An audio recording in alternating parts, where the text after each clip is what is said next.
നമസ്കാരം, chess battles മലയാളത്തിലേക്ക് സ്വാഗതം. ലോക 1-ാം നമ്പർ താരം മാഗ്നസ് കാൾസനും നമ്മുടെ പ്രഗ്നാനന്ദയും തമ്മിൽ ഇന്നലെ നടന്ന ഗെയിമാണ് ഇന്നത്തെ വീഡിയോയിൽ കാണിക്കാൻ പോകുന്നത്. കാൾസന്റെ തട്ടകമായ നോർവേ ചെസിന്റെ 3-ാം റൗണ്ടിലാണ് ഈ ഗെയിം നടന്നിരിക്കുന്നത്. ഈ ഗെയിമിൽ പ്രഗ്നാനന്ദ വൈറ്റ് സൈഡും കാൾസൺ ബ്ലാക്ക് സൈഡുമാണ് കളിക്കുന്നത്. വൈറ്റ് E4 മൂവിൽ ഗെയിം സ്റ്റാർട്ട് ചെയ്യുന്നു. ബ്ലാക്ക് C5 മൂവ് ചെയ്യുന്നു. സിസിലിയൻ ഡിഫൻസ് ആണ്. വൈറ്റിനെ F3ലേക്ക് ഡെവലപ്പ് ചെയ്യുന്നു. ബ്ലാക്ക് D6 മൂവ് ചെയ്യുന്നു. ഇവിടെ പ്രഗ്നാനന്ദ D4 മൂവ് ചെയ്തുകൊണ്ട് ഒരു പോൺ എക്സ്ചേഞ്ച് ഓഫർ ചെയ്യുന്നു. ബ്ലാക്ക് പോൺ വെച്ച് പോണിട്ടുന്നു. വൈറ്റ് നൈറ്റ് വെച്ച് തിരിച്ചിട്ടുന്നു. ഇത് സിസിലിയൻ ഡിഫൻസിന്റെ ഓപ്പൺ വേരിയേഷൻ ആണ്. ബ്ലാക്ക് നൈറ്റിനെ F6ലേക്ക് ഡെവലപ്പ് ചെയ്യുന്നതോടൊപ്പം E4 പോണിന് ഒരു അറ്റാക്കും കൊണ്ടുവരുന്നു. വൈറ്റ് നൈറ്റിനെ C3ലേക്ക് ഡെവലപ്പ് ചെയ്തുകൊണ്ട് ആ പോണിനെ സപ്പോർട്ട് ചെയ്യുന്നു. ഇവിടെ ഇപ്പോൾ ബ്ലാക്കിന് വേണമെങ്കിൽ അടുത്ത നൈറ്റിനെ കൂടെ ഡെവലപ്പ് ചെയ്തുകൊണ്ട് ക്ലാസിക്കൽ വേരിയേഷനിലേക്കോ അല്ലെങ്കിൽ E6 മൂവ് ചെയ്തുകൊണ്ട് ഫ്രഞ്ച് വേരിയേഷനിലേക്കോ അതുമല്ലെങ്കിൽ G6 മൂവ് ചെയ്തുകൊണ്ട് ഡ്രാഗൺ വേരിയേഷനിലേക്കൊക്കെ മാറാനുള്ള അവസരമുണ്ട്. എന്നാൽ കാൾസൺ ആദ്യം ഈ പ്രശ്നം പരിഹരിക്കാൻ ശ്രമിക്കുകയാണ്. അതിനായിട്ട് A6 മൂവ് ചെയ്തുകൊണ്ട് നൈഡോർഫ് വേരിയേഷൻ സെലക്ട് ചെയ്യുന്നു. ഈ നൈഡോർഫ് വേരിയേഷനെതിരെ ബിഷപ്പിനെ E3ലേക്ക് ഡെവലപ്പ് ചെയ്ത ശേഷം ക്വീനെ കൂടെ D2ലേക്ക് മാറ്റിക്കൊണ്ട് ക്വീൻസിലേക്ക് കാസ്റ്റിംഗ് ചെയ്യാൻ ശ്രമിക്കുന്നതാണ് വൈറ്റിൻ്റെ മെയിൻ മൂവ്. എന്നാൽ ആദ്യം തന്നെ ബിഷപ്പിനെ E3ലേക്ക് ഡെവലപ്പ് ചെയ്യുമ്പോൾ ഈ ബിഷപ്പിൻ്റെ സപ്പോർട്ട് ഉപയോഗപ്പെടുത്തിക്കൊണ്ട് നൈറ്റ് വെച്ച് ആ ബിഷപ്പിനെതിരെ അറ്റാക്ക് വരാൻ സാധ്യതയുണ്ട്. അത് മുന്നിൽ കണ്ടുകൊണ്ട് വൈറ്റിന് വേണമെങ്കിൽ ആദ്യം H3യോ അല്ലെങ്കിൽ F3യോ മൂവ് ചെയ്യാം. എന്നാൽ കാൾസനെ സംബന്ധിച്ചിടത്തോളം വൈറ്റിൻ്റെ ഭാഗത്തുനിന്നും ഈ മെയിൻ മൂവുകളിൽ ഏതിനെ വന്നാലും യാതൊരു പ്രശ്നമില്ല. ഇതിൽ ഏത് വേരിയേഷനായാലും കാൾസന് കാണാപ്പാടമായിരിക്കും. അതുകൊണ്ട് തന്നെ പ്രഗ്നാനന്ദ ഇപ്പോൾ മെയിൻ മൂവുകളൊന്നും ചെയ്യുന്നില്ല. ആദ്യം തന്നെ ഒരു സർപ്രൈസ് കൊടുക്കുകയാണ്. H4 മൂവ് ചെയ്യുന്നു. ഇത് പ്രതീക്ഷിക്കാത്തൊരു മൂവ് ആയതുകൊണ്ട് തന്നെ ഇത്രയും സമയം വേഗത്തിൽ കളിച്ച കാൾസൺ ഇവിടെ കുറച്ച് സമയം ചിലവഴിച്ച ശേഷമാണ് അടുത്ത മൂവ് ചെയ്യുന്നത്. H6 മൂവ് ചെയ്യുന്നു. ഇതോടെ വൈറ്റ് അടുത്തൊരു പീസിനെ കൂടെ ഗെയിമിലേക്ക് കൊണ്ടുവരികയാണ്. ബിഷപ്പിനെ C4ലേക്ക് ഡെവലപ്പ് ചെയ്തുകൊണ്ട് F7 സ്ക്വയറിലേക്ക് ഒരു കൺട്രോൾ കൊണ്ടുവരുന്നു. ബ്ലാക്ക് വേഗം E6 മൂവ് ചെയ്തുകൊണ്ട് ആ ഡയഗണൽ ക്ലോസ് ചെയ്യുന്നതോടൊപ്പം ഡയറക്ട് സ്ക്വയർ ബിഷപ്പിന്റെ ഡയഗണൽ കൂടെ ഓപ്പൺ ചെയ്യുന്നു. വൈറ്റ് A3 മൂവ് ചെയ്തുകൊണ്ട് ഈ ബിഷപ്പിന് മൂവ് ചെയ്യാനുള്ള സ്പേസ് ഉണ്ടാക്കുന്നു. ഇവിടെ ഈ സെന്ററിലേക്കുള്ള കൺട്രോൾ പൂർണ്ണമായിട്ടും നേടിയെടുക്കുന്നതിനായിട്ട് കാൾസൺ ഒരു ട്രിക്ക് ഉപയോഗിക്കുകയാണ്. നൈറ്റിനെ C6ലേക്ക് ഡെവലപ്പ് ചെയ്തുകൊണ്ട് ഒരു നൈറ്റ് എക്സ്ചേഞ്ച് ഓഫർ ചെയ്യുന്നു. വൈറ്റ് ഇപ്പോൾ നൈറ്റ് വെച്ച് നൈറ്റ് നോട്ടാണെങ്കിൽ പോൺ വെച്ച് തിരിച്ചോട്ടുന്നതോടെ സെൻറ്ററിലേക്കുള്ള പോൺ സ്ട്രക്ചർ വളരെ സ്ട്രോങ് ആവും. അതുകൊണ്ട് വൈറ്റ് ഇപ്പോൾ ഇങ്ങനെ ഒരു എക്സ്ചേഞ്ചിലേക്ക് പോകുന്നില്ല. പകരം ബിഷപ്പിനെ E3ലേക്ക് ഡെവലപ്പ് ചെയ്തുകൊണ്ട് ആ നൈറ്റിന് ഒരു സപ്പോർട്ട് കൊടുക്കുന്നു. ഇവിടെ ബ്ലാക്ക് ബിഷപ്പിനെ D7ലേക്ക് ഡെവലപ്പ് ചെയ്യുന്നു. വൈറ്റ് ഈ ബിഷപ്പിനെതിരെ അറ്റാക്ക് വരുന്നതിന് മുമ്പായിട്ട് ഈ ഡയഗണിലേക്കുള്ള കൺട്രോൾ നിലനിർത്തിക്കൊണ്ട് തന്നെ ബിഷപ്പിനെ A2ലേക്ക് മൂവ് ചെയ്യുന്നു. ബ്ലാക്ക് അടുത്ത ബിഷപ്പിനെ കൂടെ E7ലേക്ക് ഡെവലപ്പ് ചെയ്യുന്നു. വൈറ്റും ക്വീനെ കൂടെ E2ലേക്ക് ഡെവലപ്പ് ചെയ്തുകൊണ്ട് കാസ്റ്റിങ്ങിനുള്ള സൗകര്യം ഉണ്ടാക്കുന്നു. ബ്ലാക്ക് നേരത്തെ തന്നെ ഈ ബിഷപ്പിൻ്റെ ഡയഗണൽ ക്ലോസ് ചെയ്യാനായിട്ട് E6 മൂവ് ചെയ്തതോടെ ബ്ലാക്കിൻ്റെ ലൈറ്റ് സ്ക്വയർ ബിഷപ്പിൻ്റെ ഡയഗണൽ ക്ലോസ് ആയിരിക്കുകയാണ്. ഇപ്പോൾ ഈ ഡയഗണൽ ഓപ്പൺ ചെയ്യുന്നതിനായിട്ട് E5 മൂവ് ചെയ്തുകൊണ്ട് ഈ നൈറ്റിനെ അറ്റാക്ക് ചെയ്യാൻ ശ്രമിക്കുകയാണെങ്കിൽ വൈറ്റിന് ആ നൈറ്റിനെ F5ലേക്ക് കൊണ്ടുവന്ന് വീണ്ടും ഈ ബിഷപ്പിൻ്റെ ഡയഗണൽ ക്ലോസ് ചെയ്യുന്നതോടൊപ്പം ഡാർക്ക് സ്ക്വയർ ബിഷപ്പിനെതിരെ അറ്റാക്കും കൊടുക്കാം. ഈ ബിഷപ്പിന് വീണ്ടും തിരിച്ചുകൊണ്ട് വരുന്നതുകൊണ്ട് ഇതിലേതെങ്കിലും ഒരു ബിഷപ്പിനെ നഷ്ടപ്പെടുത്തി കളിക്കേണ്ടി വരും. അങ്ങനെ ഈ ബിഷപ്പ് പെയർ നഷ്ടപ്പെടും എന്നതിനോടൊപ്പം പ്രധാനപ്പെട്ട ഈ ഡയഗണലും ഓപ്പൺ ആകും എന്നതുകൊണ്ടാവും ബ്ലാക്ക് എപ്പോഴും പോൺ വെച്ച് നൈറ്റിനെ അറ്റാക്ക് ചെയ്യാൻ ശ്രമിക്കുന്നില്ല. പകരം H5 മൂവ് ചെയ്തുകൊണ്ട് G4 സ്ക്വയറിലേക്ക് ഒരു കൺട്രോൾ കൊണ്ടുവരുന്നു. വൈറ്റ് വേണമെങ്കിൽ ഇപ്പോൾ തന്നെ കാസ്റ്റിംഗ് ചെയ്യാം. എന്നാൽ വൈറ്റ് ആദ്യം ഈ നൈറ്റിനെ തടയാൻ ശ്രമിക്കുകയാണ്. അതിനായിട്ട് F3 മൂവ് ചെയ്തുകൊണ്ട് G4 സ്ക്വയറിലേക്ക് ഒരു കൺട്രോൾ കൊണ്ടുവരുന്നു. ബ്ലാക്ക് അടുത്ത നൈറ്റിനെ കൂടെ E5ലേക്ക് കൊണ്ടുവരുന്നു. അതിനുശേഷം വൈറ്റ് ക്വീൻ സൈഡിലേക്ക് കാസ്റ്റിംഗ് ചെയ്യുന്നു. വൈറ്റ് കാസ്റ്റിംഗ് ചെയ്തതോടെ വൈറ്റിൻ്റെ കിങ്ങുള്ള ഭാഗത്തേക്ക് കാൾസൺ വേഗത്തിൽ ഒരു അറ്റാക്ക് പ്ലാൻ ചെയ്യുകയാണ്. അതിനായിട്ട് ആദ്യം റൂക്കിനെ C8ലേക്ക് കൊണ്ടുവരുന്നു. എന്നാൽ പ്രഗ്നാനന്ദ ഇപ്പോൾ ഈ അറ്റാക്ക് ഡിഫെൻഡ് ചെയ്യാനായിട്ട് ഒന്നും ചെയ്യുന്നില്ല. പകരം തൻ്റെ പ്ലാനുമായിട്ട് തന്നെ മുന്നോട്ട് പോവുകയാണ്. ആദ്യം ബിഷപ്പിനെ G5ലേക്ക് കൊണ്ടുവന്ന് നൈറ്റിനെതിരെ അറ്റാക്ക് കൊടുക്കുന്നു. ഇതോടെ കാൾസന് തൻ്റെ പ്ലാൻ നടപ്പിലാക്കാൻ അവസരം കിട്ടിയിരിക്കുകയാണ്. കാൾസന്റെ പ്രധാന ലക്ഷ്യം ഈ കിങ്ങിന് ചുറ്റുമുള്ള പോൺ സ്ട്രക്ചർ ഇല്ലാതാക്കുക എന്നാണ്. അതിലേക്ക് തന്നെ പോവുകയാണ്. അതിനോട് ആദ്യം റൂക്ക് ഉപയോഗിച്ച് C3യിലെ നൈറ്റിനോട്ട് എടുത്തുകൊണ്ട് ആ റൂക്കിനെ സാക്രിഫൈസ് ചെയ്യുന്നു. ഇതൊരു എക്സ്ചേഞ്ച് സാക്രിഫൈസ് ആണ്. വൈറ്റ് പോൺ ഉപയോഗിച്ച് റൂക്കിനെ ഇട്ടുന്നു. ഈ സമയത്ത് ക്വീനെ A5ലേക്ക് കൊണ്ടുവന്ന് C3യിലെയും A3യിലെയും പോണുകളെ ഒരുമിച്ച് അറ്റാക്ക് ചെയ്യുന്നു. ഇനി ഒരു ചെക്കോടുകൂടി ഈ A3യിലെ പോൺ എടുക്കാനാണ് ബ്ലാക്കിൻ്റെ ഉദ്ദേശം. അതുകൊണ്ട് വൈറ്റ് അഡ്വാൻസ് ആയിട്ട് കിങ്ങിനെ നടന്ന് മാറ്റാണ്. കിങ്ങിനെ B1ലേക്ക് മൂവ് ചെയ്യുന്നു. ഇവിടെ ഇപ്പോൾ കിങ്ങിനെ B1ലേക്ക് മൂവ് ചെയ്യുന്നതിന് പകരം B2ലേക്ക് മൂവ് ചെയ്തുകൊണ്ട് ഈ രണ്ട് പോണുകളെയും ഒരുമിച്ച് സപ്പോർട്ട് ചെയ്യാൻ ശ്രമിക്കുകയാണെങ്കിൽ അതത്ര നല്ല മൂവ് അല്ല. കാരണം D5 മൂവ് ചെയ്തുകൊണ്ട് ബിഷപ്പിൻ്റെ ഡയഗണൽ കൂടെ ഓപ്പൺ ആകുന്നതോടെ ഈ അറ്റാക്ക് വളരെ സ്ട്രോങ് ആകും. അത് ഒഴിവാക്കുന്നതിന് വേണ്ടിയാണ് ഇപ്പോൾ കിങ് വെച്ച് പോണുകളെ സപ്പോർട്ട് ചെയ്യുന്നതിന് പകരം അഡ്വാൻസ് ആയിട്ട് കിങ്ങിനെ B1ലേക്ക് മൂവ് ചെയ്തത്. ഈ സമയത്ത് കാൾസൺ ഒരു പോണിനെ കൂടെ നേടിയെടുക്കുകയാണ്. ക്വീൻ വെച്ച് A3 പോണിനെ എടുത്തുകൊണ്ട് C3 പോണിനെതിരെ അറ്റാക്ക് കൊടുക്കുന്നു. ഇതോടെ ഗെയിം ഏകദേശം കാൾസന്റെ കൺട്രോളിലേക്ക് വന്നിട്ടുണ്ടെന്ന് തോന്നുമെങ്കിലും കാൾസൺ ഇപ്പോഴും ഒരു വീക്ക്നെസ് ഉണ്ട്. അതായത് ബ്ലാക്കിന്റെ കിങ് ഇപ്പോഴും ബോർഡിന്റെ സെന്ററിലാണുള്ളത്. പ്രഗ്നാനന്ദ ആ ഒരു സാധ്യത ഉപയോഗപ്പെടുത്താൻ ശ്രമിക്കുകയാണ്. അതുകൊണ്ട് തന്നെ ഇപ്പോൾ ഈ പോണിനെ സംരക്ഷിക്കാനായിട്ട് ഒന്നും ചെയ്യുന്നില്ല. പകരം സെന്റർ ഓപ്പൺ ചെയ്യാൻ ശ്രമിക്കുകയാണ്. അതിനായിട്ട് ആദ്യം F4 മൂവ് ചെയ്തുകൊണ്ട് E5 നൈറ്റിനെതിരെ അറ്റാക്ക് കൊടുക്കുന്നു. ആ നൈറ്റിന് ഇപ്പോൾ സേഫായിട്ട് പോകാൻ അധികം സ്ക്വയറുകളൊന്നുമില്ല. ബ്ലാക്ക് നൈറ്റിന് F4ലേക്ക് മൂവ് ചെയ്യുന്നു. വൈറ്റ് E5 മൂവ് ചെയ്തുകൊണ്ട് അടുത്ത നൈറ്റിനെതിരെ അറ്റാക്ക് കൊടുക്കുന്നു. ബ്ലാക്ക് പോൺ വെച്ച് പോണിട്ടൊന്നു. വൈറ്റ് പോൺ വെച്ച് തിരിച്ചൊട്ടിക്കൊണ്ട് നൈറ്റിനെതിരെ വീണ്ടും അറ്റാക്ക് കൊടുക്കുന്നു. ഇപ്പോൾ ആ നൈറ്റിനും സേഫായിട്ട് പോകാൻ നല്ല സ്കോറുകളൊന്നുമില്ല. നൈറ്റിന് H7ലേക്ക് മൂവ് വേണ്ടിയിരുന്നു. ഇപ്പോൾ വൈറ്റിൻ്റെ ഈ ഡാർക്ക് സ്ക്വയർ ബിഷപ്പിനെതിരെ 2 അറ്റാക്ക് വന്നിട്ടുണ്ട്. എന്നാലും പ്രഗ്നാനന്ദ ഇപ്പോൾ ഈ ബിഷപ്പുകൾ തമ്മിൽ എക്സ്ചേഞ്ച് ചെയ്യാനോ അല്ലെങ്കിൽ ഈ ബിഷപ്പിനെ ഇവിടുന്ന് മാറ്റാനോ ശ്രമിക്കുന്നില്ല. പകരം ഇവിടെ വളരെ മികച്ചൊരു ട്രാപ്പിന് ശ്രമിക്കുകയാണ്. ക്വീനിനെ D2ലേക്ക് കൊണ്ടുവരുന്നു. ഇത് വളരെ സ്ട്രോങ് ആയിട്ടുള്ളൊരു മൂവാണ്. കാരണം ഇപ്പോൾ ആ ബിഷപ്പിനൊരു സപ്പോർട്ട് കിട്ടുന്നുണ്ട്. അതിനോടൊപ്പം അറ്റാക്കിലുണ്ടായിരുന്ന ഈ C3 പോണിനും സപ്പോർട്ട് കിട്ടുന്നുണ്ട്. വൈറ്റിൻ്റെ റൂക്കും ക്വീനും ഓപ്പൺ ഫയലിലേക്ക് വന്നിട്ടുണ്ട്. ഇപ്പോൾ ഈ D7 ബിഷപ്പിന് കിങ്ങിൻ്റെ സപ്പോർട്ട് മാത്രമാണ് ഉള്ളത്. ഈ നൈറ്റ് ഇവിടെ നിന്ന് എങ്ങോട്ടെങ്കിലും മാറിക്കഴിഞ്ഞാൽ ഈ അറ്റാക്ക് വളരെ സ്ട്രോങ് ആകും. എന്നാൽ ബ്ലാക്ക് ഇപ്പോൾ അഡ്വാൻസ് ആയിട്ട് ആ ബിഷപ്പിനെ എങ്ങോട്ടെങ്കിലും മാറ്റാൻ ശ്രമിക്കുകയാണെങ്കിൽ ആ ബിഷപ്പ് നഷ്ടപ്പെടാനോ അല്ലെങ്കിൽ വളരെ വേഗത്തിൽ ചെക്ക്മേറ്റ് ആകാനോ സാധ്യതയുണ്ട്. ഉദാഹരണത്തിന് ബ്ലാക്ക് ഇപ്പോൾ ബിഷപ്പിനെ ഈ 2 സ്കോറിലേക്ക് എവിടെയെങ്കിലും മാറ്റുകയാണെങ്കിൽ നൈറ്റ് വെച്ച് ആ ബിഷപ്പിനെ വെട്ടിയെടുക്കാം. ഇപ്പോൾ എന്തായാലും പോൺ വെച്ച് തിരിച്ചു വെട്ടാൻ പറ്റില്ല. അങ്ങനെ വെട്ടുകയാണെങ്കിൽ അടുത്ത 2 മൂവിൽ ചെക്ക്മേറ്റ് ആണ്. ആദ്യം ക്വീനെ D8ലേക്ക് കൊണ്ടൊന്ന് ചെക്ക് കൊടുത്തുകൊണ്ട് ആ ക്വീനെ സാക്രിഫൈസ് ചെയ്യാം. ഇപ്പോൾ എന്തായാലും ബിഷപ്പ് വെച്ച് വെട്ടേണ്ടി വരും. ഈ സമയത്ത് റൂക്ക് വെച്ച് ബിഷപ്പിനോട്ട് ചെക്ക് വരുമ്പോൾ ചെക്ക്മേറ്റ് ആകും. ഈ ബിഷപ്പ് ഇപ്പോൾ B5ലേക്ക് വന്നാലും നൈറ്റ് വെച്ച് വെട്ടിയെടുത്ത ശേഷം നേരത്തെ കണ്ട അതേ ചെക്ക്മേറ്റിലേക്ക് പോകാം. ഇനി ബിഷപ്പിനെ A4ലേക്ക് കൊണ്ടുവന്നാലും അതേ മൂവ് തന്നെയാണ്. ആദ്യം നൈറ്റിനെ B5ലേക്ക് കൊണ്ടുവന്ന് ക്വീനെതിരെ അറ്റാക്ക് കൊടുക്കാം. ഇപ്പോൾ ബിഷപ്പ് വെച്ച് നൈറ്റിനോട്ട് ചെയ്യാലോ അല്ലെങ്കിൽ ക്വീനെ എങ്ങോട്ടെങ്കിലും മാറ്റാൻ ശ്രമിച്ചാലോ നേരത്തെ കണ്ട അതേ ചെക്ക്മേറ്റ് തന്നെ സംഭവിക്കും. അതുകൊണ്ട് ഇപ്പോൾ ഈ ബിഷപ്പിനെ അഡ്വാൻസ് ആയിട്ട് എങ്ങോട്ടെങ്കിലും മൂവ് ചെയ്യിക്കുന്നത് നല്ല മൂവല്ല. ഇപ്പോൾ ബ്ലാക്കിന് വേണമെങ്കിൽ കിങ്സിലേക്ക് കാൾസൺ ചെയ്തുകൊണ്ട് ഈ പ്രശ്നം ഒരു പരിധിവരെ പരിഹരിക്കാൻ ശ്രമിക്കാമായിരുന്നു. എന്നാൽ കാൾസൺ മറ്റൊരു രീതിയിലാണ് ഇത് പരിഹരിക്കാൻ ശ്രമിക്കുന്നത്. നൈറ്റിനെ F8ലേക്ക് മൂവ് ചെയ്തുകൊണ്ട് ബിഷപ്പിനെ സപ്പോർട്ട് ചെയ്യുന്നു. ഇപ്പോൾ ആ ബിഷപ്പിന് ഒരു സപ്പോർട്ട് കിട്ടുന്നുണ്ടെങ്കിലും വൈറ്റ് അവിടേക്കുള്ള അറ്റാക്ക് സ്ട്രോങ് ആക്കാണ്. അതിനായിട്ട് നൈറ്റിനെ F3ലേക്ക് മൂവ് ചെയ്തുകൊണ്ട് D5 ഓപ്പൺ ചെയ്യുന്നു. നൈറ്റ് F3ലേക്ക് വന്നതോടെ G5 ബിഷപ്പിനും ഈ സപ്പോർട്ടില്ലാതിരുന്ന E5 പോണിനും സപ്പോർട്ടായിട്ടുണ്ട്. ഇവിടെ കാൾസൺ ക്വീനെ തിരിച്ചുകൊണ്ടുവരികയാണ്. ക്വീനെ C5ലേക്ക് കൊണ്ടുവന്ന് E5 പോണിനെതിരെ ഒരറ്റാക്ക് കൂടെ കൊടുക്കുന്നു. ഇവിടെ ഒരു എക്സ്ചേഞ്ചിലേക്ക് പോവുകയാണ്. ആദ്യം ബിഷപ്പ് വെച്ച് ബിഷപ്പിനെ എടുക്കുന്നു. ബ്ലാക്ക് ക്വീനെ വെച്ച് തിരിച്ചു കിട്ടുന്നു. അതിനുശേഷം നൈറ്റിനെ G5ലേക്ക് കൊണ്ടുവരുന്നു. ഇതൊരു പോൺ സാക്രിഫൈസ് കൂടെയാണ്. ബ്ലാക്ക് ഇപ്പോൾ നൈറ്റ് വെച്ച് ആ പോൺ ഇട്ടുകയാണെങ്കിൽ ആ നൈറ്റിനെ അറ്റാക്ക് ചെയ്തുകൊണ്ട് തന്നെ അടുത്ത റൂക്കിനെ കൂടെ സെൻറ്ററിലേക്ക് കൊണ്ടുവരാൻ പറ്റും. അതുകൊണ്ട് ബ്ലാക്ക് ഇപ്പോൾ ആ സാക്രിഫൈസ് അക്സെപ്റ്റ് ചെയ്യുന്നില്ല. പകരം ഈ ആക്റ്റീവ് അല്ലാത്ത നൈറ്റിനെ കൂടെ G6ലേക്ക് മൂവ് ചെയ്തുകൊണ്ട് ആ പോണിനെതിരെ ഒരറ്റാക്ക് കൂടെ കൊണ്ടുവരുന്നു. ഇവിടെ ഉണ്ടെന്ന നൈറ്റ് ഇങ്ങോട്ടേക്ക് മാറിയതോടെ D7 ബിഷപ്പിനുണ്ടായിരുന്ന ഒരു സപ്പോർട്ട് നഷ്ടപ്പെട്ടിരിക്കുകയാണ്. അതുകൊണ്ട് തന്നെ ബ്ലാക്കിനിപ്പോൾ കാസലിംഗ് ചെയ്യാൻ പറ്റില്ല. ഈ അവസരം ഉപയോഗപ്പെടുത്തിക്കൊണ്ട് വൈറ്റ് അടുത്തൊരു അറ്റാക്കിന് ശ്രമിക്കുകയാണ്. അതിനായിട്ട് നൈറ്റിനെ E4ലേക്ക് മൂവ് ചെയ്യുന്നു. ഇവിടെ ഇപ്പോഴും E5 പോണിന് യാതൊരു സപ്പോർട്ടും ഇല്ല. ബ്ലാക്ക് G6 നൈറ്റ് വെച്ച് ആ പോണിന് എടുക്കുന്നു. വൈറ്റ് നൈറ്റിനെ D6ലേക്ക് കൊണ്ടുവന്ന് ചെക്ക് കൊടുക്കുന്നു. ഇതൊരു ഫോർക്കിൻ ചെക്കാണ്. ഇവിടെ ഇപ്പോൾ കിങ്ങിന് മൂവ് ചെയ്യാൻ 2 സ്കോറുകളുണ്ടെങ്കിലും ബ്ലാക്ക് ഏറ്റവും നല്ല ഓപ്ഷൻ തന്നെയാണ് തിരഞ്ഞെടുക്കുന്നത്. കിങ്ങിനെ F8ലേക്ക് മൂവ് ചെയ്യുന്നു. എന്നാൽ പ്രഗ്നാനന്ദ ഇപ്പോൾ തന്നെ ആ പോണിനെ നേടിയെടുക്കുന്നില്ല. അടുത്ത പീസിനെ കൂടെ അറ്റാക്കിലേക്ക് കൊണ്ടുവരാണ്. റൂക്കിനെ F1ലേക്ക് കൊണ്ടുവന്ന് F7 സ്ക്വയറിലേക്ക് ഒരറ്റാക്ക് കൂടെ കൊടുക്കുന്നു. ഇപ്പോൾ F7 പോണിന് ആ നൈറ്റിൻ്റെ സപ്പോർട്ട് ഉണ്ടെന്ന് കരുതി B7 പോണിനെ അറ്റാക്കിൽ നിന്നും രക്ഷിക്കാൻ ശ്രമിക്കുന്നത് നല്ല മൂവല്ല.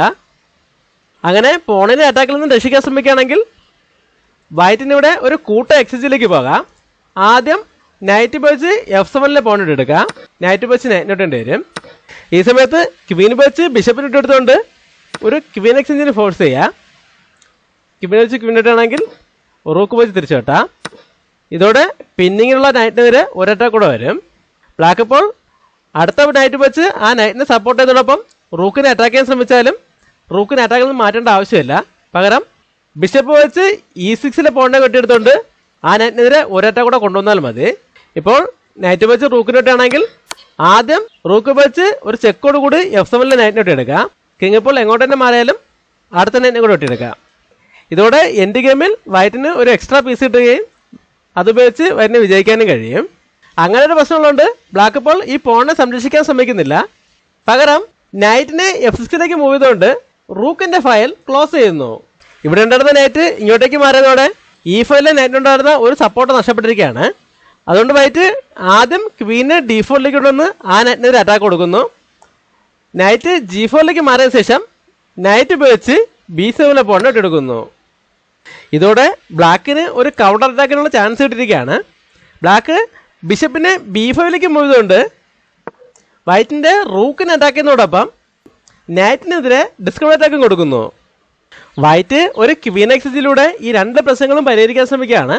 അതിനായിട്ട് ക്വീനെ D8 കൊണ്ടുവന്ന് ഒരു ഫോർക്കിൻ ചെക്ക് കൊടുക്കുന്നു. എന്നാൽ കാൾസൺ ഇപ്പോൾ അത് അക്സെപ്റ്റ് ചെയ്യുന്നില്ല. പകരം നൈറ്റ് ഉപയോഗിച്ച് ചെക്ക് ബ്ലോക്ക് ചെയ്യുന്നു. ഈ സമയത്ത് വൈറ്റ് എക്സ്ചേഞ്ചിലേക്ക് പോവാണ്. ക്വീനെ വെച്ച് ക്വീനോട്ട് വന്നു. ബ്ലാക്ക് കിങ് വെച്ച് തിരിച്ചോട്ടുന്നു. അതിനുശേഷം C4 മൂവ് ചെയ്തുകൊണ്ട് റൂക്കിനെ അറ്റാക്കിൽ നിന്ന് രക്ഷിക്കുന്നതോടൊപ്പം ബ്ലാക്കിൻ്റെ ബിഷപ്പിനെ തിരിച്ചറ്റാക്ക് ചെയ്യുന്നു.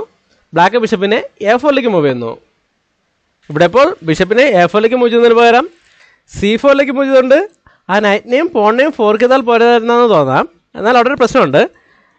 ഇപ്പോൾ ബിഷപ്പിനെ C6 മൂവ് ചെയ്യുന്നതെങ്കിൽ നൈറ്റിനെ D8 കൊണ്ടുവന്ന് ഇങ്ങനൊരു അറ്റാക്കിനുള്ള സാധ്യതയുണ്ട്. അപ്പോൾ ബിഷപ്പ് വെച്ച് പോണിടുകയാണെങ്കിൽ റൂക്ക് വെച്ച് പോണിട്ട് ചെക്ക് വരുമ്പോൾ അപ്പോൾ തന്നെ ചെക്ക്മേറ്റ് ആവും. അങ്ങനെ ഒരു പ്രശ്നമുള്ളതുകൊണ്ടാണ് ബിഷപ്പ് വെച്ച് നൈറ്റിനെ അറ്റാക്ക് ചെയ്യുന്നതിന് പകരം ബിഷപ്പിനെ A4 മൂവ് ചെയ്തത്. ഇപ്പോഴും നേരത്തെ കണ്ട അതേ അറ്റാക്കിനുള്ള സാധ്യത ഉണ്ടെന്ന് കരുതി നൈറ്റിനെ D8 കൊണ്ടുവരുന്നത് നല്ല മൂവല്ല. അങ്ങനെ കൊണ്ടുവരികയാണെങ്കിൽ ബ്ലാക്കിന് ഈ നൈറ്റിനെ ഇവിടെ നിന്ന് മാറ്റിക്കൊണ്ട് റൂക്കിൻ്റെ ഫയൽ ക്ലോസ് ചെയ്യുന്നതോടൊപ്പം D8 നൈറ്റിനെതിരെ ഡിസ്കവർ അറ്റാക്ക് കൊടുക്കാൻ അവസരം കിട്ടുകയും ബ്ലാക്കിൻ്റെ പീസുകൾ വളരെ വേഗത്തിൽ ആക്റ്റീവ് ആകുകയും ചെയ്യും. അതുകൊണ്ട് വൈറ്റ് ഇപ്പോൾ ഇങ്ങനൊരു അറ്റാക്കിന് ശ്രമിക്കുന്നില്ല. പകരം റൂക്കിനെ D8 കൊണ്ടുവന്ന് E8 നൈറ്റിനെ പിൻ ചെയ്യുന്നു. ഈ റൂക്കിന് നൈറ്റിൻ്റെ സപ്പോർട്ടാണുള്ളത്. കാൾസൺ വേഗം ആ ഡിഫൻഡറെ അറ്റാക്ക് ചെയ്യാൻ ശ്രമിക്കുകയാണ്. ബിഷപ്പിനെ C6 കൊണ്ടുവന്ന് നൈറ്റിനെതിരെ അറ്റാക്ക് കൊടുക്കുന്നു. വൈറ്റ് റൂക്കിനെ B8 കൊണ്ടുവന്ന് ആ നൈറ്റിനെ സപ്പോർട്ട് ചെയ്യുന്നു. ഈ സമയത്ത് ബിഷപ്പ് വെച്ച് G2 പോണിട്ടെടുത്തുകൊണ്ട് അടുത്ത റൂക്കിനെതിരെ അറ്റാക്ക് കൊടുക്കുന്നു. വൈറ്റ് റൂക്കിനെ G1 കൊണ്ടുവന്ന് ബിഷപ്പിനെ തിരിച്ചറ്റാക്ക് ചെയ്യുന്നു. ബ്ലാക്ക് ബിഷപ്പിനെ അറ്റാക്കിൽ നിന്നും F3 മൂവ് ചെയ്യുന്നു. വൈറ്റ് റൂക്കിനെ G3 കൊണ്ടുവന്ന് ആ ബിഷപ്പിനെതിരെ വീണ്ടും അറ്റാക്ക് കൊടുക്കുന്നു. ഇവിടെ ഇപ്പോൾ ബ്ലാക്ക് ബിഷപ്പിനെ അറ്റാക്കിൽ നിന്ന് മാറ്റുന്നില്ല. പകരം നൈറ്റിനെ E5 കൊണ്ടുവന്ന് ബിഷപ്പിനെ സപ്പോർട്ട് ചെയ്യുന്നു. വൈറ്റ് പാസ്ഡ് പോണിനെ മുന്നോട്ടുകൊണ്ടുപോകുന്നു. ഇവിടെ കാൾസൺ ഒരു ട്രിക്ക് ഉപയോഗിക്കുകയാണ്. G5 മൂവ് ചെയ്തുകൊണ്ട് ഒരു പോണിനെ സാക്രിഫൈസ് ചെയ്യുന്നു. പോൺ വെച്ച് ആ പോണിട്ടുകയാണെങ്കിൽ H5 പോൺ പാസ്ഡ് പോണായിട്ട് മാറും. അല്ലാതെ റൂക്ക് വെച്ച് ആ പോണിട്ടുകൊണ്ട് നൈറ്റിനെ അറ്റാക്ക് ചെയ്യാനാണ് ശ്രമിക്കുന്നതെങ്കിൽ റൂക്ക് വെച്ച് ഈ ബിഷപ്പിനെതിരെ ഉണ്ടായിരുന്ന അറ്റാക്ക് ഇല്ലാതാകും. അതുകൊണ്ട് തന്നെ ആ ബിഷപ്പിന് ഇനി നൈറ്റിൻ്റെ സപ്പോർട്ട് വേണ്ട. നൈറ്റിനെ D7 കൊണ്ടുവന്ന് ഈ റൂക്കിനെതിരെ അറ്റാക്ക് കൊടുക്കാം. റൂക്ക് അറ്റാക്കിൽ നിന്ന് എങ്ങോട്ട് തന്നെ മാറിയാലും ബിഷപ്പ് വെച്ച് ആ നൈറ്റിനെ വിട്ടെടുക്കുക. അങ്ങനെ വളരെ വ്യക്തമായൊരു പ്ലാനോട് കൂടിയാണ് കാൾസൺ ഇപ്പോൾ ഒരു പോണിനെ സാക്രിഫൈസ് ചെയ്തിരിക്കുന്നത്. ഇവിടെ ഇപ്പോൾ രണ്ടുപേർക്കും നല്ല ടൈം പ്രഷറുണ്ട്. എന്നാലും കാൾസൻ്റെ ഉദ്ദേശം എന്താണെന്ന് മനസ്സിലായിക്കൊണ്ട് തന്നെയാണ് പ്രഗ്നാനന്ദ അടുത്ത മൂവ് ചെയ്യുന്നത്. ഇപ്പോൾ പോൺ വെച്ചോ റൂക്ക് വെച്ചോ ഈ സാക്രിഫൈസ് അക്സെപ്റ്റ് ചെയ്യുന്നില്ല. പകരം അഡ്വാൻസ് ആയിട്ട് ഈ നൈറ്റിനോട് നിന്ന് മാറ്റിയാണ് നൈറ്റിനെ D6 മൂവ് ചെയ്തുകൊണ്ട് H4 പോണിനെ സാക്രിഫൈസ് ചെയ്യുന്നു. ഇതിപ്പോൾ ഒരു പോൺ സാക്രിഫൈസുമാണ്. ബ്ലാക്കിൻ്റെ പിന്നിങ്ങുള്ള നൈറ്റിനെതിരെ 2 അറ്റാക്കും വന്നിട്ടുണ്ട്. ഈ പിന്നിങ്ങുള്ള നൈറ്റിന് ഇപ്പോൾ കിങ്ങിൻ്റെ കൂടെ സപ്പോർട്ട് ഉള്ളതുകൊണ്ട് ആ അറ്റാക്ക് അത്ര സ്ട്രോങ് അല്ല. എന്നാൽ ബ്ലാക്ക് ഈ പോൺ സാക്രിഫൈസ് അക്സെപ്റ്റ് ചെയ്താൽ എന്ത് സംഭവിക്കും നോക്കാം. ഇപ്പോൾ പോൺ വെച്ച് പോൺ കിട്ടിക്കൊണ്ട് റൂക്കിനെതിരെ അറ്റാക്ക് കൊടുക്കാൻ ശ്രമിക്കുകയാണെങ്കിൽ വൈറ്റിനിവിടെ വളരെ മികച്ചൊരു മൂവുണ്ട്. അതായത് ഈ റൂക്ക് വെച്ച് ബിഷപ്പിനെ ഇട്ടെടുത്തുകൊണ്ട് ഒരു എക്സ്ചേഞ്ച് സാക്രിഫൈസിലേക്ക് പോകാം. ഇപ്പോൾ എന്തായാലും നൈറ്റ് വെച്ച് തിരിച്ചുവിട്ടേണ്ടി വരും. ആ സമയത്ത് റൂക്കിനെ B7 കൊണ്ടുവന്ന് ഇങ്ങനൊരു ചെക്ക് കൊടുക്കുക. ഇവിടെ ഇപ്പോൾ കിങ്ങിന് മൂവ് ചെയ്യാൻ 3 സ്കോറുകളുണ്ട്. അതിൽ ഈ 2 സ്കോറിലേക്ക് എവിടേക്ക് തന്നെ മാറിയാലും ഈ നൈറ്റിൻ്റെ സഹായത്തോടെ റൂക്ക് വെച്ച് F7 പോണിട്ട് ഇങ്ങനൊരു ചെക്ക് കൊടുക്കാനും ആ നൈറ്റിനെ കൂടെ നേടിയെടുക്കാനും കഴിയും. അതോടെ വീണ്ടും വൈറ്റിന് ഒരു എക്സ്ട്രാ പീസാകും. അല്ലാതെ റൂക്ക് വെച്ച് ചെക്ക് വരുമ്പോൾ കിങ്ങിന് D8 മൂവ് ചെയ്യുന്നതെങ്കിൽ നൈറ്റ് വെച്ച് അടുത്തൊരു പോണിനെ കൂടെ വെട്ടിയെടുത്തുകൊണ്ട് ഇങ്ങനൊരു ഫോർക്കും ചെക്ക് കൊടുക്കുക. ഇപ്പോൾ കിങ് വെച്ച് ആ റൂക്കിനെ അറ്റാക്ക് ചെയ്യാൻ ശ്രമിക്കുകയാണെങ്കിൽ റൂക്കിനെ അറ്റാക്കിൽ നിന്ന് മാറ്റേണ്ട ആവശ്യമില്ല, പോൺ വെച്ച് സപ്പോർട്ട് എടുത്താൽ മതി. ഇപ്പം എന്തായാലും ബ്ലാക്കിന് ചെയ്യാൻ പറ്റില്ല. അങ്ങനെ എങ്ങോട്ടെങ്കിലും മാറ്റാൻ ശ്രമിക്കുകയാണെങ്കിൽ ബിഷപ്പ് വെച്ച് E6 പോണിട്ട് ചെക്ക് വരുന്നതോടെ ചെക്ക് മേറ്റ് ആകും. അങ്ങനെ വലിയൊരു അറ്റാക്കിനുള്ള സാധ്യത കിട്ടുന്നതിന് വേണ്ടിയാണ് വൈറ്റ് ഇപ്പോൾ ഒരു പോണിനെ സാക്രിഫൈസ് ചെയ്തിരിക്കുന്നത്.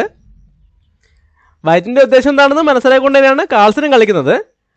ഇപ്പോൾ ഈ സാക്രിഫൈസ് അക്സെപ്റ്റ് ചെയ്യുന്നില്ല. പകരം G4 മൂവ് ചെയ്തുകൊണ്ട് ആ ബിഷപ്പിന് ഒരു സപ്പോർട്ട് കൊടുക്കുന്നതോടൊപ്പം ഒരു പാസ്ഡ് പോൺ കൂടെ ക്രിയേറ്റ് ചെയ്യുന്നു.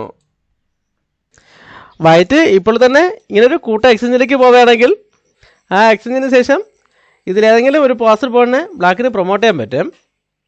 അതുകൊണ്ട് വൈറ്റ് ഇപ്പോൾ തന്നെ ഇങ്ങനൊരു എക്സ്ചേഞ്ചിലേക്ക് പോകുന്നില്ല. ആദ്യം നൈറ്റിനെ D8 കൊണ്ടുവന്ന് ചെക്ക് കൊടുക്കുന്നു.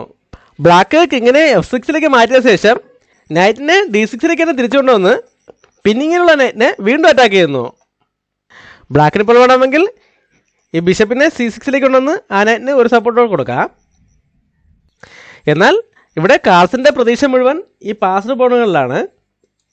അതുകൊണ്ട് തന്നെ ഇപ്പോൾ ബിഷപ്പിനെ തിരിച്ചുകൊണ്ടുപോകുന്നില്ല. ഇവിടെ വളരെ പ്രധാനപ്പെട്ട ഒരു തീരുമാനം എടുക്കുകയാണ്. നൈറ്റ് വെച്ച് നൈറ്റിനോട് എടുത്തുകൊണ്ട് റൂക്കിനെ സാക്രിഫൈസ് ചെയ്യുന്നു. ഈ ഗെയിമിൽ കാൾസൻ്റെ രണ്ടാമത്തെ എക്സ്ചേഞ്ച് സാക്രിഫൈസ് ആണ്. വൈറ്റ് അതും അക്സെപ്റ്റ് ചെയ്യാണ്. റൂക്ക് വെച്ച് റൂക്കിനോട് എടുക്കുന്നു. ഇപ്പോഴും ഈ D6 നൈറ്റ് അറ്റാക്കിലാണ്. കാൾസൺ ആ നൈറ്റിനെ E4 മൂവ് ചെയ്തുകൊണ്ട് വൈറ്റിൻ്റെ റൂക്കിനെയും പാസ്ഡ് പോണിനെയും ഒരുമിച്ച് അറ്റാക്ക് ചെയ്യുന്നു. വൈറ്റിനിപ്പോൾ ആ റൂക്കിനെ സേഫായിട്ട് കൊണ്ടുപോകാൻ ഒരു സ്ക്വയറേ ഉള്ളൂ. റൂക്കിനെ G1 മൂവ് ചെയ്യുന്നു. ബ്ലാക്കിന് ഇപ്പോൾ വേണമെങ്കിൽ വൈറ്റിൻ്റെ ഈ പാസ്ഡ് പോണിനെ കൂടെ വെട്ടിയെടുക്കാം. അങ്ങനെ വെട്ടിയെടുക്കുകയാണെങ്കിൽ വൈറ്റിനും ഈ H5 പോണിനെ വെട്ടിയെടുക്കാൻ അവസരമുണ്ട്. എന്നാൽ ഇവിടെ കാൾസൻ്റെ ലക്ഷ്യം ഈ G1 സ്ക്വയർ കൺട്രോൾ ചെയ്യുക എന്നാണ്. അതിനായിട്ട് ആദ്യം നൈറ്റിനെ C3 കൊണ്ടുവന്ന് ചെക്ക് കൊടുക്കുന്നു. വൈറ്റ് കിങ്ങിനെ A2 മൂവ് ചെയ്യുന്നു. അതിനുശേഷം നൈറ്റിനെ E3 കൊണ്ടുവന്ന് G1 സ്ക്വയർ കൺട്രോൾ ചെയ്യുന്നു. ഇപ്പോൾ റൂക്കിനെതിരെ അറ്റാക്ക് ആയതുകൊണ്ട് തന്നെ റൂക്കിനടുത്ത് മാറ്റേണ്ടി വരികയാണ്. വൈറ്റ് റൂക്കിനെ F1 കൊണ്ടുവരുന്നു. ബ്ലാക്ക് പാസ്ഡ് പോണിനെ വീണ്ടും മുന്നോട്ട് കൊണ്ടുവരുന്നു. ഇനി അടുത്ത മൂവിൽ G2 മൂവ് ചെയ്തുകൊണ്ട് റൂക്കിനെ അറ്റാക്ക് ചെയ്യുകയും അതിനുശേഷം ആ പോണിനെ പ്രൊമോട്ട് ചെയ്യാണ് ബ്ലാക്കിൻ്റെ ഉദ്ദേശം. G പോൺ മുന്നോട്ട് വന്നതോടെ ഈ ബിഷപ്പിനിപ്പോൾ നൈറ്റിൻ്റെ സപ്പോർട്ട് അത്രമേ ഉള്ളൂ. അത് ഉപയോഗപ്പെടുത്തിക്കൊണ്ട് വൈറ്റ് പാസ്ഡ് പോണിനെ മുന്നോട്ട് കൊണ്ടുപോയാണ് C6 മൂവ് ചെയ്യുന്നു. ബ്ലാക്ക് ഇപ്പോൾ നൈറ്റ് വെച്ച് ആ പോണിന് ഇട്ടുകയാണെങ്കിൽ ഒരു ചെക്കോട് കൂടി ബിഷപ്പിന് ഇട്ടിട്ടൊക്കെയാണ് വൈറ്റിൻ്റെ ഉദ്ദേശം. അതുകൊണ്ട് ബ്ലാക്ക് ഇപ്പോൾ ആ പോണിന് എടുക്കാൻ ശ്രമിക്കുന്നില്ല. പകരം കിങ്ങിനെ ഈ F5 നിന്ന് മാറ്റാൻ ശ്രമിക്കുകയാണ്. കിങ്ങിനെ G7 മൂവ് ചെയ്തുകൊണ്ട് റൂക്കിനെതിരെ അറ്റാക്ക് കൊടുക്കുന്നു. ബ്ലാക്ക് ഇപ്പോൾ കിങ്ങിനെ ഇവിടെ നിന്ന് മാറ്റുന്നതിന് പകരം പാസ്ഡ് പോണിന് ഉപയോഗിച്ച് റൂക്കിനെ അറ്റാക്ക് ചെയ്യുന്നതായിരുന്നു കുറച്ചുകൂടെ നല്ല മൂവ്. എന്നാൽ കിങ് ഉപയോഗിച്ച് ആ റൂക്കിനെ അറ്റാക്ക് ചെയ്തതോടെ വൈറ്റിന് ആ പോണിനെ പ്രൊമോട്ട് ചെയ്യാൻ വളരെ നല്ലൊരു അവസരം കിട്ടിയിരിക്കുകയാണ്. അതുകൊണ്ട് തന്നെ വൈറ്റ് ഇപ്പോൾ റൂക്കിനെ അറ്റാക്കിൽ നിന്ന് മാറ്റുന്നില്ല. പകരം C7 മൂവ് ചെയ്തുകൊണ്ട് റൂക്കിനെ സാക്രിഫൈസ് ചെയ്യുന്നു.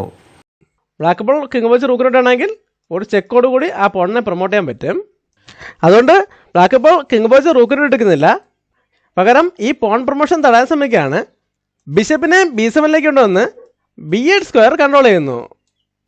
ഇതോടെ വൈറ്റിന് ആ റൂക്കിനെ അറ്റാക്കിൽ നിന്ന് രക്ഷിക്കാനും അതിനോടൊപ്പം ഈ ബിഷപ്പിനെ ഇവിടുന്ന് ഒഴിവാക്കാനും അവസരം കിട്ടിയിരിക്കുകയാണ്. റൂക്കിനെ B8 കൊണ്ടുവന്ന് ബിഷപ്പിനെതിരെ അറ്റാക്ക് കൊടുക്കുന്നു. ബ്ലാക്ക് ഇപ്പോൾ ഈ ബിഷപ്പിനെ എങ്ങോട്ടെങ്കിലും മാറ്റുകയാണെങ്കിൽ അപ്പോൾ തന്നെ പോണിനെ പ്രൊമോട്ട് ചെയ്യാം. അതുകൊണ്ട് ബ്ലാക്ക് ഇവിടെ ബിഷപ്പിനെ അറ്റാക്കിൽ നിന്ന് മാറ്റുന്നില്ല. പകരം G2 മൂവ് ചെയ്തുകൊണ്ട് റൂക്കിനെ അറ്റാക്ക് ചെയ്ത ശേഷം തോൽവി സമ്മതിക്കുകയായിരുന്നു.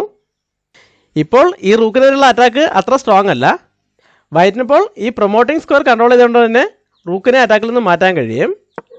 ഇവിടെ ഇപ്പോൾ ഈ നൈറ്റിൻ്റെ സപ്പോർട്ടോടെ പോണിനെ പ്രൊമോട്ട് ചെയ്യാൻ ശ്രമിച്ചാലും വൈറ്റിന് ആ എക്സ്ചേഞ്ചിലേക്ക് പോകാം. അതിനുശേഷം റൂക്ക് വെച്ച് ബിഷപ്പിനെ അവിടെ നിന്ന് ഒഴിവാക്കിയ ശേഷം ആ പോണിനെ പ്രൊമോട്ട് ചെയ്യുകയും ചെയ്യാം. ഇനി എൻഡ് ഗെയിമിൽ വൈറ്റിൻ്റെ ക്വീനും റൂക്കിനും ബിഷപ്പിനെതിരെ ബ്ലാക്കിന് 2 നൈറ്റുകൾ മാത്രമേ കാണുള്ളൂ. അത് വെച്ച് എന്തായാലും അധിക സമയം പിടിച്ചിരിക്കാൻ കഴിയില്ല എന്ന് മനസ്സിലായിക്കൊണ്ടാണ് ഈ പൊസിഷനിൽ തന്നെ കാൾസൺ തോൽവി സമ്മതിച്ചത്.